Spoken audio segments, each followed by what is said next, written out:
Eu também venho de uma esteira longuíssima de vidas. Contra mim pesa, no entanto, aquela infelicidade que pesa também na lombada histórica de milhões de irmãos terrícolas. Venho dos confins milenares, arrasto comigo um turbilhão de ações, mais ruins do que boas, algumas francamente hediondas. Solto na vida, vencidos os planos inferiores, quando já ingressado no reino animal e penetrado na espécie hominal, embora sentindo ardorosamente gosto pelas satisfações pessoais, não fiz desde esse fator natural, dessa lição de justiça comum ou de exemplo espontâneo, aquele uso que devera ser feito. Pelo meu direito e pela minha razão, não correspondi em respeito pela razão e pelo direito dos semelhantes. Ultrapassei de muito a sanha instintiva dos animais inferiores. Avancei como pude e o quanto pude na direção da vida e dos bens alheios, não respeitando sequer os laços de sangue e família.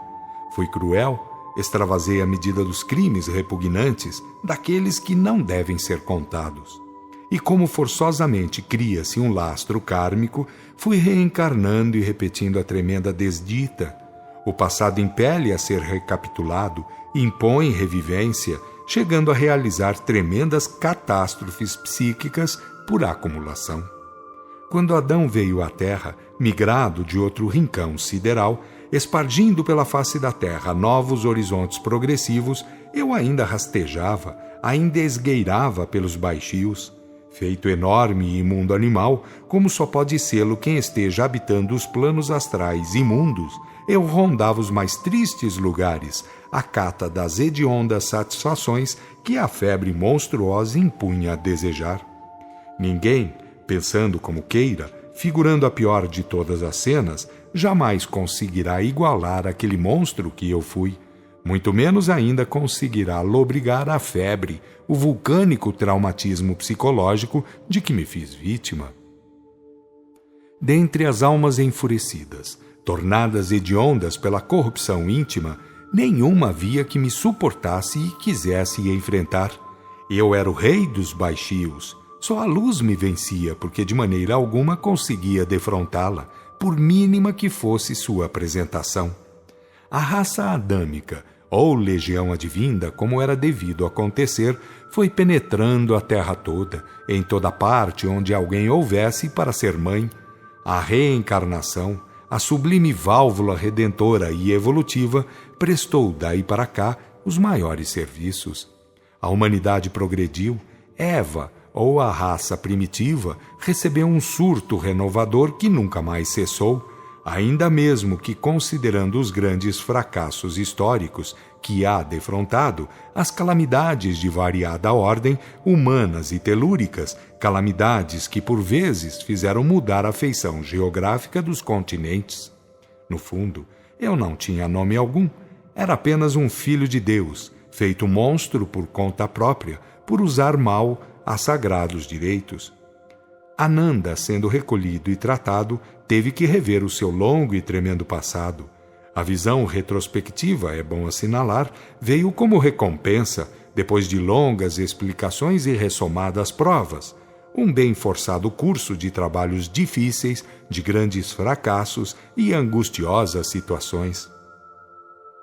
Foram milênios empregados entre as mais bizonhas possibilidades de instrução e, sobretudo, encarando dificílimas situações. Foi um lentíssimo arrastar de vidas cruciantes, muitas vezes apresentando lesões físicas monstruosas e torturantes, vagando pelo mar imenso das piores condições sociais, onde por tantas repetidas vezes saía da carne mais agravado.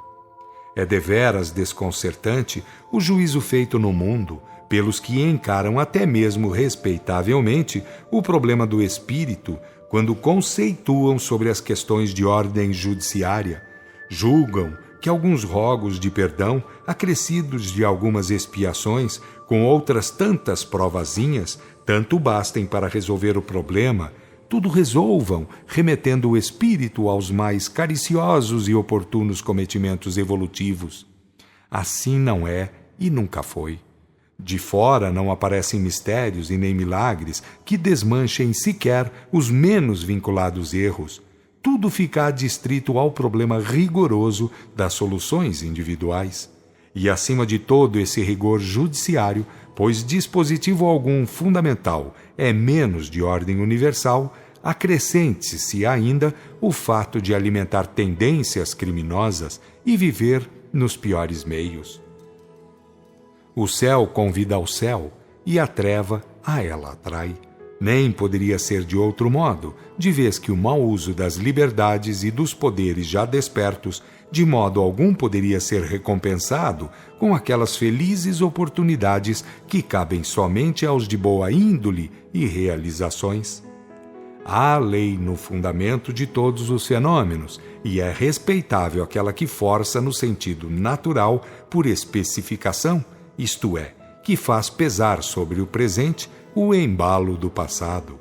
Felizes, pois, aqueles que para si mesmos criam as melhores situações. Amanhã, e também pelo futuro em fora, certamente encontrarão em si mesmos aqueles nobres sentimentos, aquelas felizes tendências. Eles terão aumentados os seus quinhões de oportunidades e realizações, por terem forjado um psiquismo harmonioso. Ai daqueles, no entanto, que se prenderam aos enleios das trevas. Ai deles, porque desmanchar essas ligações íntimas é profundamente difícil. Resgatar faltas é penoso e trabalhoso. Progredir em pureza e sabedoria não é programa para algumas centenas de anos, mas para milhares deles. Ter que ajustar contas com a lei e trabalhar pelo despertar das vidas supracitadas é, por certo, um problema consideravelmente longo e penoso. É uma equação que reclama tremendos esforços e pertinazes lutas, ainda comportantes de não poucas falhas, em função daquele traiçoeiro lastro infelizmente criado. Costuma-se dizer que o espírito está sujeito à lei dos fluxos, seja para significar a de reencarnação, seja para objetivar a de recalques. Pura verdade, simples verdade, tremenda realidade específica. Ao defrontar a visão retrospectiva, como Ananda, depois de recolhido, e quando ainda respirava pretensões liberticidas, união feita com Brahma, foi terrível, foi esmagadora a derrota íntima sofrida. Eu pensava de mim, na pior das hipóteses, coisa melhor, muito melhor. No entanto, aquelas últimas vidas passadas ou vividas em contato com o misticismo búdico-hinduísta, nada mais fora do que a afortunada oferta do céu, conseguida à custa de tremendos esforços, a fim de que pudesse aurir, em ambientes altamente saturados de superiores vibrações, aqueles elementos de ordem psíquica, aquelas forças energéticas de que tanto necessitava e das quais o mundo ocidental era pobre ou miserável, pois nele reinava o terror vaticanício, a desbragada e sanguinária política que Roma derramava sobre as terras ao seu redor, através da Igreja, que, sendo corrupta ou traindo a Constituição contra o batismo de Espírito, pretendia passar por Igreja do Cristo, e tudo fazia para se impor. Vi-me por algumas vezes ostentando o cetro da autoridade na Europa, dos séculos que antecederam ao descobrimento da América, e como havia sido rei no Império das Trevas, sempre me sentia apto a mandar, não temendo apelar para todo e qualquer meio ao alcance, desde que servisse à conquista ou colimação em vista. Depois de mandar para sustentar o posto, redobrava as mais cruéis façanhas. E foi assim que cheguei a me reconhecer na personalidade famigerada de um dos mais sanguinários pontífices. Descido aos baixios, sofri horrores e terrores, sorvi a lama feita de sangue e tantas outras imundícies. Colhi apenas, como de outro modo não poderia ser, na razão direta da obra levada a termo. Tudo tremendamente inenarrável, mas apenas justa reação da lei. E não tive como ser rei das trevas, como antanho acontecera, porque desta feita era mais diretamente responsável, havia cometido faltas em nome da virtude, em nome da própria lei. Tinha sede, tinha fome e era cego, completamente cego. Apanhava e comia e bebia, assim como acontecia encontrar. Saboreava e descobria que bebia sangue e a outras matérias apodrecidas e imundas. Passaram-se anos, dezenas de anos, até que vi ao longe um quase invisível pontinho luminoso. Nas trevas de mim mesmo gozei o frenesi de ter recuperado a vista. Na tragédia infernal houve tempo de passageira alegria. Fiz os mais indizíveis esforços, devorei todas as oportunidades de ação recuperadora, ergui ao céu os restos da mente, chorei e gemi com os últimos fiapos do coração. Nada mais acontecia, tudo era apenas um pontinho luminoso muito ao longe, lá nos confins da espessa e profunda treva. Caminhar foi então a medida a ser posta em execução. Tempos transcorreram, dezenas de anos, mas sempre envolta a mente pelo desejo indomável de vencer, de alcançar o pontinho luminoso. Deixei pelos socavões trevosos e pelos espinheiros aparentemente sem fim e através das areias escaldantes, bicas de suor e pedaços de carne. Semeei os abismos com lancinantes gemidos que partiam dos incomensuráveis recônditos do meu ser espiritual. Não era mais um intelecto a clamar, era o imo espiritual que rogava o direito de vencer. E como rogava, irmãos! Houve mais luz, um dia, na presença de minhas ânsias de vencer. Qual faminto ser e sedento andarilho de torre dos desertos, caí de joelhos e derramei lágrimas de contentamento. Estava nu e feito em chagas, mas havia cântico nas alturas de minhas doridas esperanças. Eu delirava e sentia desejos de dormir. Dormi, esqueci tudo. Sonhei que estava perambulando pela nave de imenso templo, do qual só se via chão limpo, sem nada. As paredes também estavam limpas, desnudas, puras. Eu sentia que o ambiente era puro, límpido, celestialmente absorvente, divinamente convidativo. Chamaram-me pelo nome. Procurei atender, mas ninguém vi. Por mais que olhasse para todos os cantos, para todos os lados. Aos poucos, no entanto, o templo foi se alargando, estendendo, crescendo. Ouvi que a voz vinha do alto, que possuía qualquer coisa de sublime, de místico sentido. Foi então que olhei para cima, que não me havia ocorrido fazer até então, deparando com a figura radiosa de Jesus, que lá do alto, do meio de legiões de seres felicíssimos, espargia sua luz sobre a imensa casa de oração. Senti a sua força atrativa e fui para ela como que sugado, atraído. Sei que subi até certo ponto, sendo a seguir obrigado a estacar. A esse local onde estaquei, sabia ser, por sentir, que correspondia à metade da distância que havia entre Jesus e o templo imenso. Jesus me absorvia a mente e o poder emotivo. Eu só existia para fitá-lo, como se nada e ninguém mais houvesse, capaz de merecer um resquício de atenção. Estava assim, inteiramente entregue a ele, quando vi que seus lábios se moveram, enviando-me palavras que tardaram em chegar, tanto que me fizeram penar, pois me parecia não ser capaz de ouvi-las. Já estava profundamente magoado quando sua voz musical me atingiu. Olha para o templo, vê onde está a minha igreja.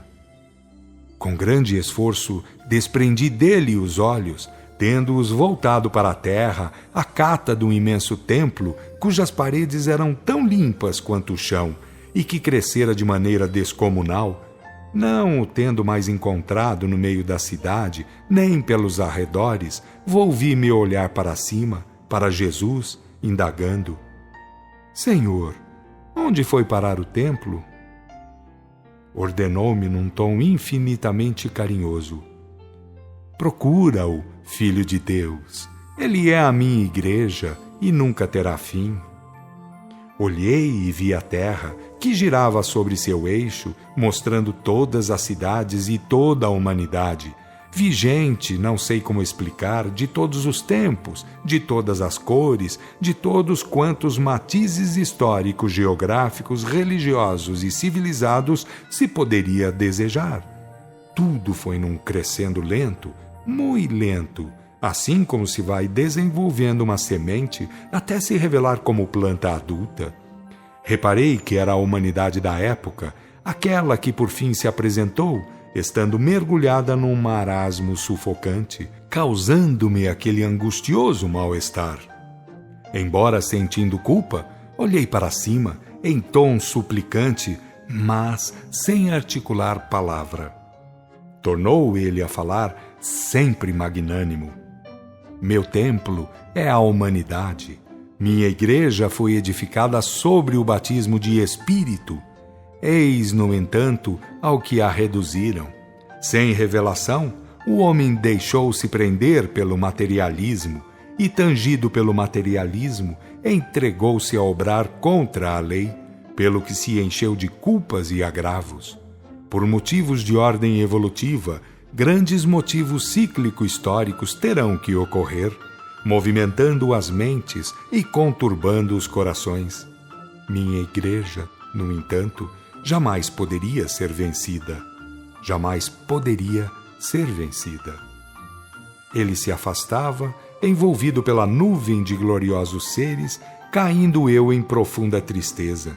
Comecei a gritar, a clamar, rogando que, se não fosse de minha presença, tudo foi inútil, porque lentamente se foi indo, subindo, subindo. Ao chegar em determinado lugar, a luminosa caravana estacou, transformando-se numa vastíssima multidão estelar, estando no centro aquele que era Jesus. Houve, então, uma clarinada nos espaços, uma ordem esquisita, pelo que presenciei, uma chuva de estrelas sobre a terra. Que estrelas! Quem o diria em linguagem terrena? À medida que a chuva prosseguia, caindo em forma de luz sobre a carne, a terra se foi iluminando. Aqueles acontecimentos anunciados se foram sucedendo, muitos deles tremendamente danosos, mas não houve falta de luz. Aos que as desejaram, ela se fez encontrável e serviu como orientadora por entre as veredas tristes do mundo. Não cheguei a ver o dia de plena luz, porque acordei daquele maravilhoso sono, daquela bênção celestial.